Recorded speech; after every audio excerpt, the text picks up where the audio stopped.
4월 12일 토요일 이른 아침입니다. 오늘 말씀 읽기 본문은 예레미야 12장입니다. 본문을 다음 세 단락으로 나눌 수 있겠습니다. 첫째는 1절 이하 4절 악인의 형통에 대한 선지자의 질문, 둘째는 7절 이하 13절 타락한 백성에게 임할 환난, 마지막 셋째는 14절 이하 17절 회복 선언. 난세에 악인이 형통한 데 대하여 선지자는 여호와 하나님께 질문을 드립니다. 1절 보시면 여호와여, 내가 주와 변론할 때에는 주께서 의로우시니이다.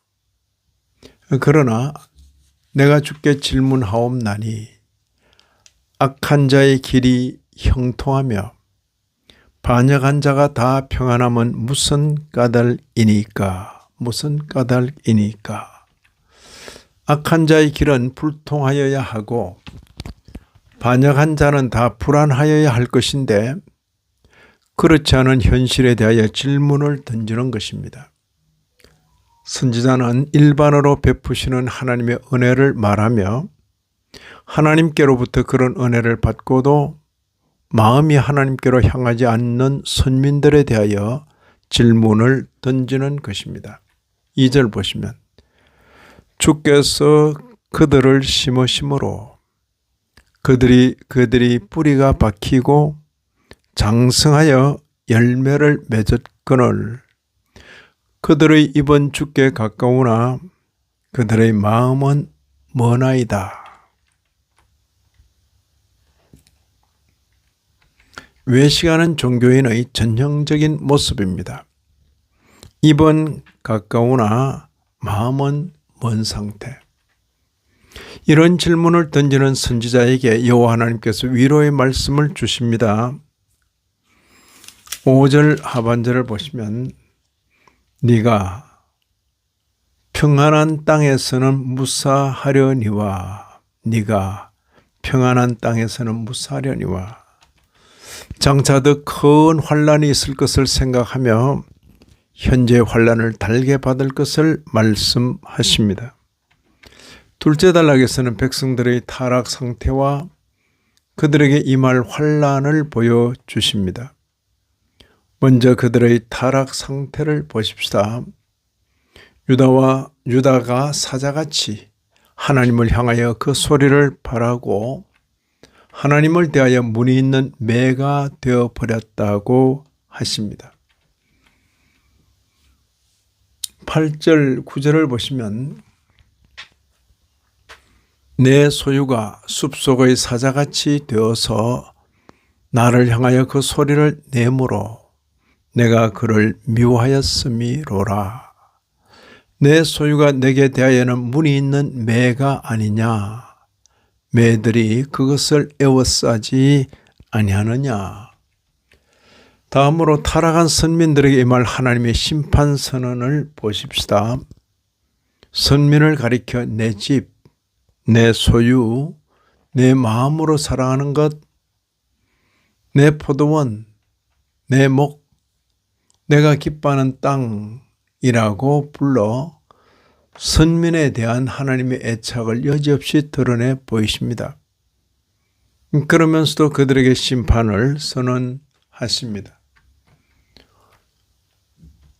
여기 보시면 7절 이하 13절입니다. 내가 내 집을 버리며 내 소유를 내던져 내 마음으로 사랑하는 것을 그 원수의 손에 넘겼나니 많은 목자가 내 포도원을 헐며 내 몫을 짓밟아서 내가 기뻐하는 땅을 황무지로 만들었도다.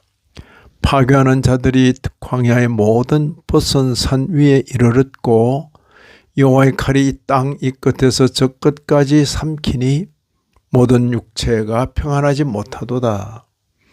무리가 밀을 심어도 가시를 거두며 수고하여도 소득이 없은즉 그 소산으로 말미암아 수치를 당하리니 이는 여호와의 분노로 말미암음이니라. 길고도 구체적인 심판선언 말미에 이는 여호와의 분노로 말미암음이라고 분명히 명시하십니다. 여기까지는 어둡고도 우울한 내용들입니다. 여기서 끝나지 않는다는데 성경의 특징이 있습니다. 회복을 선언하십니다. 오늘 본문에서의 회복은 특이합니다. 선민을 심판하는 데 동원되었던 열방이 회복될 것을 말씀하십니다. 열방이 선민을 괴롭게 한 일로 하나님의 징계를 받은 후에 그 일을 계기로 선민의 도를 배우게 된다면 그들이 새로운 선민으로 편입될 것을 말씀하십니다. 16절입니다. 그들이 내 백성의 도를 부지런히 배우며 살아있는 여호와라는 내 이름으로 맹세하기를, 자기들이 내 백성을 가리켜 바알로 맹세하게 한 것 같이 하면 그들이 내 백성 가운데 세움을 입으려니와. 세움, 선민을 징계하는 데 도구로 쓰임 받은 것이 계기가 되어 선민회로, 새로운 선민회로 편입될 가능성을 얻게 하는 대목입니다. 참으로 놀라운 하나님의 섭리입니다. 이런 말씀을 읽는 신약교회 성도인 우리로서는 먼저 옛 성도를 교훈하신 하나님의 교훈을 유심히 살펴보게 됩니다. 동시에 이 시대의 우리 또한 같은 원리로 교훈하실 것을 예상하게 됩니다. 악인의 형통이